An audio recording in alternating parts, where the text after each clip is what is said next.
नमस्कार।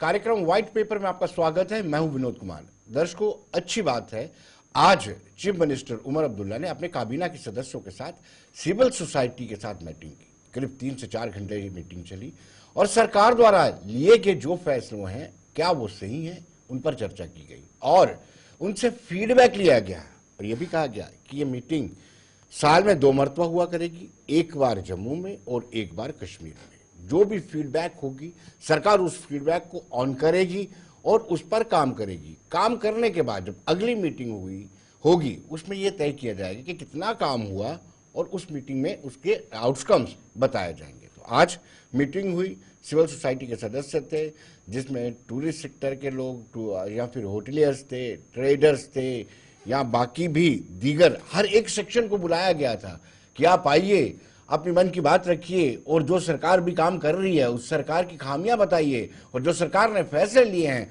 उस फैसलों को आप किस तरीके से देखते हैं।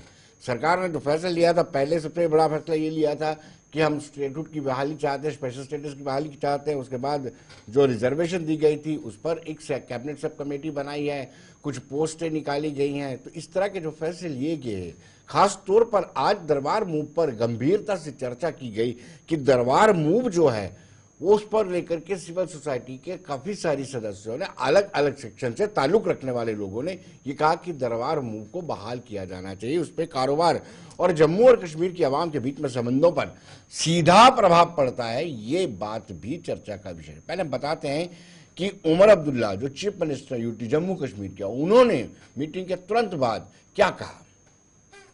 सोच ये है कि नामुमकिन है हम लोग जो आज हुकूमत में बैठे हैं हमें हर चीज़ की खबर फौरी तौर मिले। हुकूमत के फैसले होते हैं, उन फैसलों का लोगों पर असर पड़ता है। अब फैसला लेने के बाद क्या असर सही रहा या गलत रहा, उसके लिए बीच बीच में फीडबैक लेने की ज़रूरत है।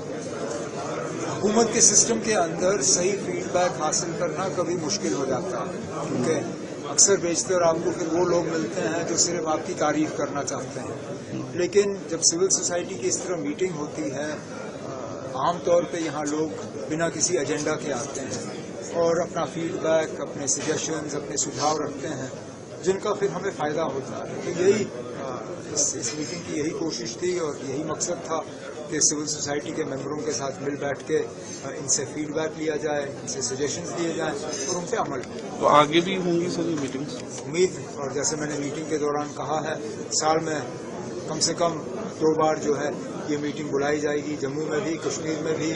एक मीटिंग गर्मियों के महीनों में और एक सर्दियों के महीनों में। आज सर क्या काफी इश्यूज उठे हैं यहाँ, बहुत से इश्यूज उठे, लेकिन मुमकिन नहीं होगा कि एक एक का हम आपको जवाब दें। लेकिन जैसे मैंने मीटिंग के दौरान कहा, हर किसी इशू को यहाँ नोट किया गया है, उसमें अब एक्शन टेकन रिपोर्ट के हवाले से अगली मीटिंग में पार्टिसिपेंट्स को बताया जाएगा कि हमने क्या किया, क्या नहीं किया। सर दरबार अवेल दर्शकों, आपने देखा कि उमर अब्दुल्ला जो चीफ मिनिस्टर जम्मू कश्मीर के, उन्होंने विस्तार से बताया कि सिविल सोसाइटी के सदस्यों के साथ मीटिंग का असल मकसद क्या था और इस मीटिंग को कंटिन्यू रखा जाएगा। दर्शकों, हम सब जानते हैं जो इलेक्टेड मेंबर्स होते हैं या फिर जो सिविल सोसाइटी के लोग होते हैं वो स्टेक होल्डर्स होते हैं।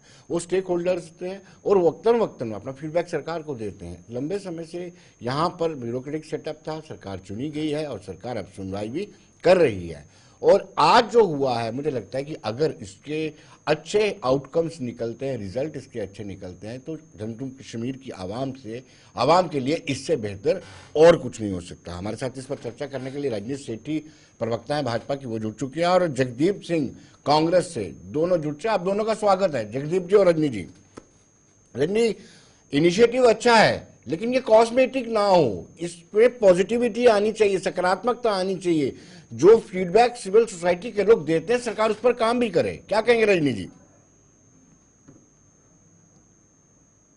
जी बिल्कुल विनोद जी, अभी जो शुरुआत की है मुझे लगता है मुख्यमंत्री जी ने कश्मीर में भी की है बैठक और कहीं ना कहीं जम्मू में भी की है। मुझे लगता है एक अच्छा पॉजिटिव साइन है एक मुख्यमंत्री के नाते जो उनको करना चाहिए, क्योंकि लोग अपेक्षा कर बैठे हैं और वो काफी दिनों से कह रहे हैं कि हमारे पास कोई पावर नहीं है, मगर जब तक स्टेटहुड नहीं तब तक हम कुछ कर नहीं सकते। अब वो किस एंगल से इसको करना चाहते हैं और ग्रीवेंसेस सुनने के बावजूद भी बिना पावर के वो कैसे लोगों तक पहुंचाएंगे, ये देखने वाला मुद्दा होगा विनोद जी।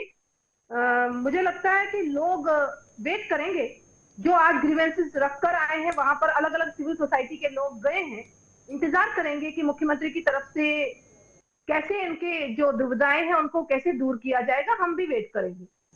हालांकि सरकार ने तो पहला डिसीजन यही लिया था कि जो स्पेशल स्टेटस है वो हमारा बहाल किया जाए, रेजोल्यूशन पास किया ध्वनि मत से। उस पर भाजपा का क्या रिएक्शन है? जी रजनी जी। देखिए, जब उन्होंने फर्स्ट असेंबली में पहला ही रेजोल्यूशन उन्होंने 370 के ऊपर लाया था, क्योंकि वो कह रहे हैं हमने स्पेशल स्टेटस की बात की, मगर उनके मंत्री कह रहे थे, उनके एमएलए कह रहे थे कि हमने 370 के ऊपर बात की है। मैं ये हैरान हूं कि भाई पहले आपस में ही इनमें कंफ्यूजन है कि इन्होंने जो रेजोल्यूशन लाया था वो किस मुद्दे पर लाया था। अगर उस रेजोल्यूशन को लाया गया तो उसका अपडेट क्या है, उसके ऊपर क्या कार्रवाई हुई है। एलजी साहब ने तो आगे भेज दिया था उसको, वो आगे क्यों नहीं हो पा रहा। मुख्यमंत्री जी तो केंद्र में हर मंत्री से मिलकर आ रहे हैं, वो कहाँ रुकावट आ रही है। ठीक है, आप कह सकते हैं इसको लोगों के बीच रहने का एक अच्छा तरीका है, ग्रीवेंसेस को सुनने के बहाने। ये तभी पॉजिटिव माना जाएगा जब लोगों की समस्याओं का समाधान हो। चलिए जगदीप जी, ये इनिशिएटिव सरकार का आपको कैसा लगा? हालांकि मुझे लगता है कांग्रेस को कॉन्फिडेंस में नहीं लिया गया और कांग्रेस अपनी स्थिति भी अभी तक स्पष्ट नहीं कर पा रही है। वो सरकार का हिस्सा है, सरकार में अपने मंत्री बनाएगी या नहीं बनाएगी। लेकिन आज की मीटिंग में मुझे नहीं लगता है कहीं ऐसा लगा है कि कांग्रेस को कॉन्फिडेंस में लिया गया है कि हम सिविल सोसाइटी के सदस्यों के साथ लंबी चौड़ी यानी 3 से 4 घंटे की मीटिंग करने वाले हैं। जी जगदीप जी। विनोद जी आभार। मैं बिल्कुल आपके प्रश्न का उत्तर दूंगा, लेकिन उससे पहले मैं बड़े आहत मन से कहना चाहूंगा कि जिस तरीके से भाजपा वक्ता ने ये कहा, एक तरह का तर्ज कसा कि इनके पास इख्तियार तो है नहीं, पावर्स तो है नहीं, तो ये देखने वाली बात होगी। मतलब वो जो एक आभास नजर आता है ना भाजपा के नेताओं और प्रवक्ताओं में, कभी स्मार्ट मीटर्स पे बात करेंगे, कभी मैंने नहीं बोला, ये एमपी बोल रही है हमारे पास पावर्स नहीं है, वो लगातार सरकार में बैठ के बोल रहे हैं। नहीं, तो बजाय इसके कि ये तंज कसे कि सरकार के पास पावर्स नहीं है तो करेगी कैसे, इनको चाहिए कि जरा दिल्ली अपने जो आला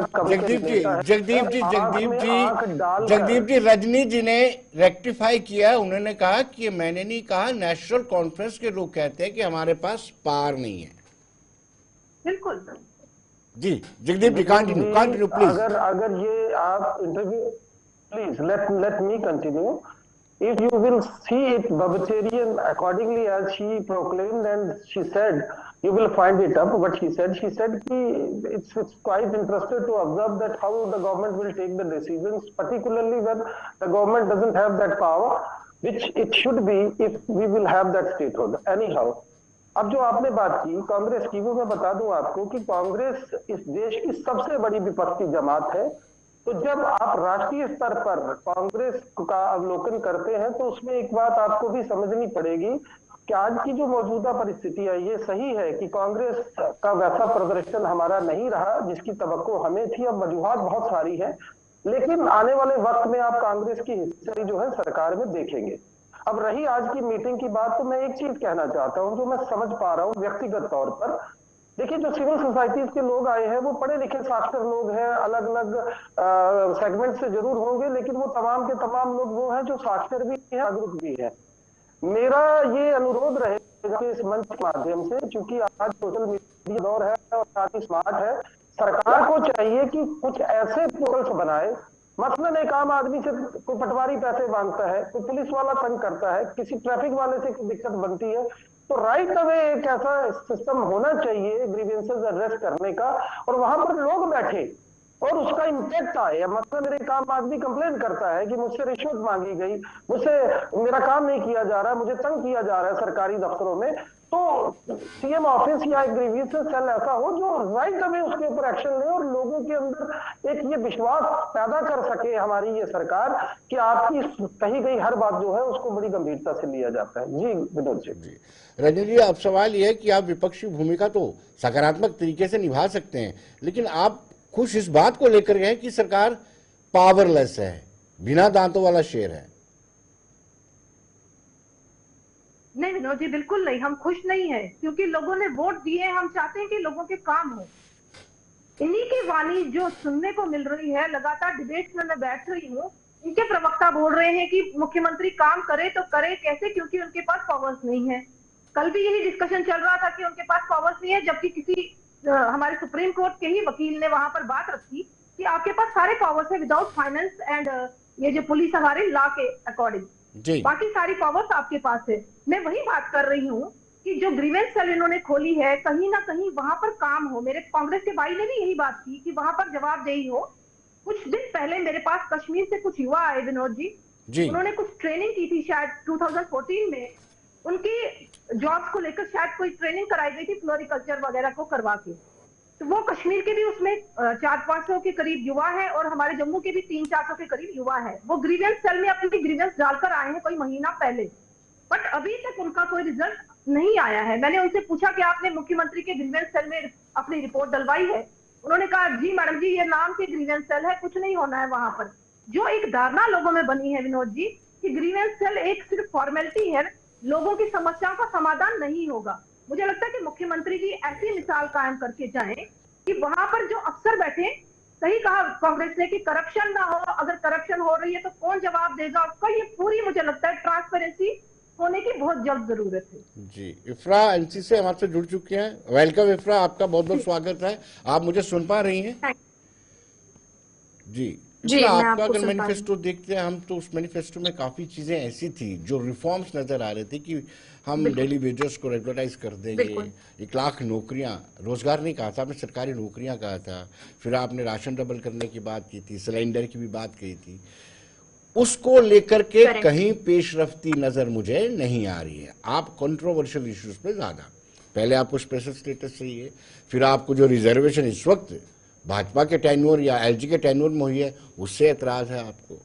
ऐसा क्यों है? जो जनता से जुड़े हुए मुद्दे हैं उस पर क्यों नहीं आपकी स्टेटमेंट आती है कि हम कब से सिलेंडर देने जा रहे हैं, 1 लाख नौकरियां का खाका कैसे तैयार कर रहे हैं? जी इफ्रा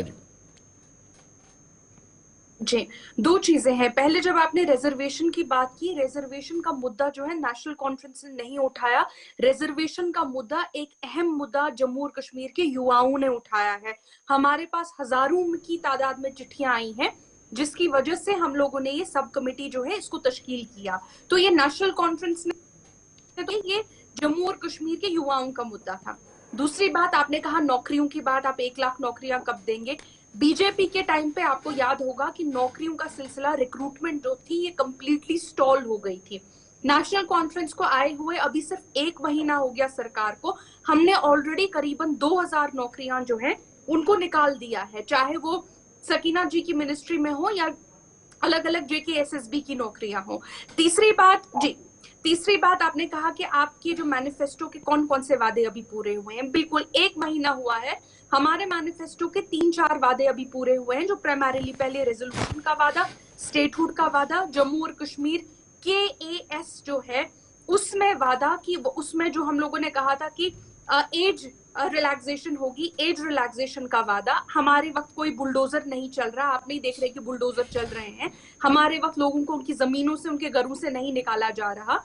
और 1 महीने में हम लोगों ने ये किया है। जहां तक राशन की बढ़ोतरी की बात है और सिलेंडर्स की बात है, हमने ये कहा है कि बाई न्यू ईयर का गिफ्ट जो ये है नेशनल कॉन्फ्रेंस की तरफ से जम्मू और कश्मीर के लोगों के लिए होगा। जो आज की मीटिंग हुई थी सिविल सोसाइटी की, अगर आप उसमें भी देखेंगे, उसमें आज हमने लोगों ने पार्शियल दरबार मूव रिस्टोर कर दिया है। अब आप कहेंगे पार्शियल दरबार मूव क्यों, फुल दरबार मूव रिस्टोर क्यों नहीं किया? पार्शियल दरबार मूव इसलिए रिस्टोर किया क्योंकि हमारे पास अभी IAS, IPS और इफ्रा जी आपको रोकूंगा, इसे जानना चाहूंगा, दूसरा दिन था असेंबली का जो रेजोल्यूशन पास हुआ है उसमें कांग्रेस की क्या राय है? जी जगदीप जी, बार बार पूछता हूं, ये मैं टटोलना चाहता हूं। जो दूसरे दिन नेशनल कॉन्फ्रेंस या सरकार ने रेजोल्यूशन लाया, पारित किया ध्वनिमत से, कांग्रेस का स्टैंड क्या है? बाद में आपको सफाई देनी पड़ती है।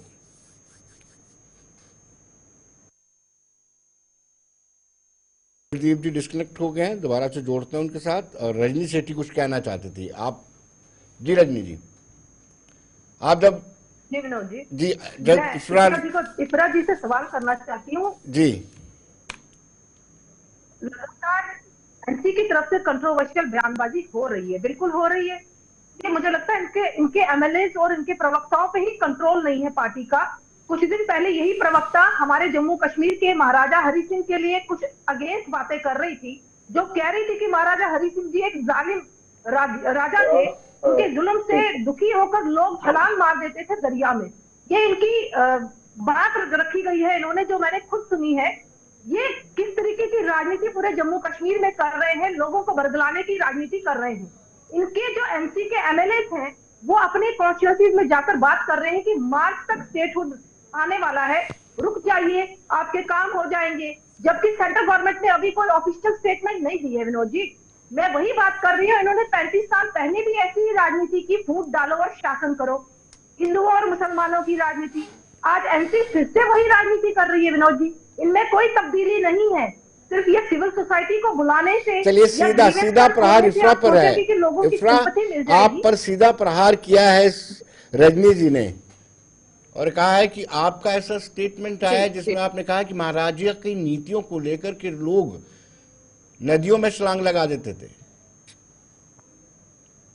जी, जहां तक आप मेरे स्टेटमेंट की बात सुने करेंगे और जनरली देखेंगे, मैंने कहा कि जम्मू और कश्मीर में जो शेर कश्मीर शेख मोहम्मद अब्दुल्ला हैं, उन्होंने महाराजा के खिलाफ और शख्सी राज के खिलाफ, शख्सी राज यानी मोनार्की, आप मेरा ट्वीट भी पढ़े, मोनार्की में जो भी मोनार्की आती थी उसमें पहले अफगान भी आते थे जम्मू और कश्मीर में, उससे पहले मुगल भी आते थे, उसके बाद राजा भी आए। आप मेरा ट्वीट पढ़िए, मैंने कहा, मैंने लिखा।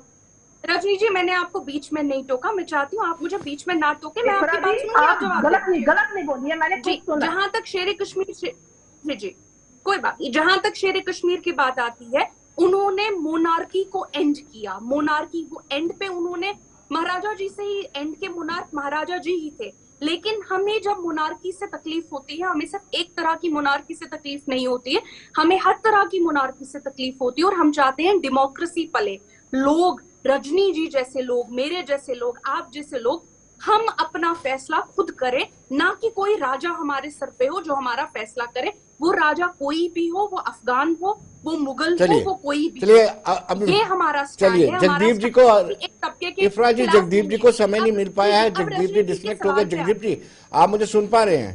जी, जगदीप जी, आई एम ऑडिबल? सुन पा रहा हूँ विनोद जी। जी जगदीप जी, ये सवाल मैंने पूछा था आपको, दूसरे दिन असेंबली में जो रेजोल्यूशन पास हुआ था उस पे आपको दोबारा स्टैंड क्लियर करना पड़ेगा। हालांकि तारिक हमीद करा ने किया था बात।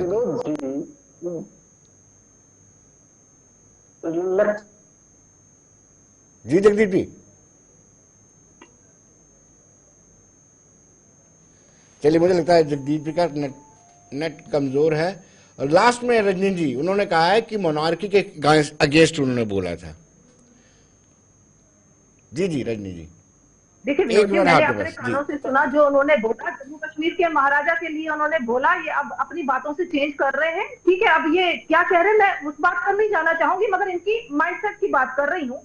एनसी को अपना माइंडसेट चेंज करना पड़ेगा। अगर लोगों का इनको विश्वास जीतना है तो कहीं ना कहीं इनको लोगों के बीच, लोगों की सोच, यहाँ 30% के करीब हिंदू मेजॉरिटी है, जो कश्मीर में 70% मुस्लिम है, इनको हिंदू मुसलमान न कर इस समय एक मुख्यमंत्री के रूप में काम करना पड़ेगा। और मुख्यमंत्री से भी निवेदन करूंगी, अपने एनसी के एमएलए पर, अपने एनसी के स्पोक्स पर्सन पर कंट्रोल करे, ताकि आपस में जो ये एक डिस्ट्रीब्यूशन वर्क जो चल रहा है, हिंदू मुसलमान कोई कर ही नहीं रहा। चलिए रजनी जी और इफ्रा जी, समय इजाजत नहीं दे रहा है, जगदीप हमारे साथ जुड़ नहीं पाए। जगदीप जी, आपका भी बहुत बहुत शुक्रिया। रजनी जी, इफ्रा जी, आप दोनों का बहुत बहुत शुक्रिया। और ऐसा जो इनिशिएटिव लिया है, मुझे लगता है कि ये कॉस्मेटिक ना हो और ये अच्छे तरीके से चले, सकारात्मक तरीके से इसको लिया जाए, तो ये लोगों के लिए अच्छा कदम होगा, अच्छी दिशा में। तो दर्शकों, बने रहिए देश दुनिया की खबरों के लिए और मुझे दीजिए इजाजत। नमस्कार।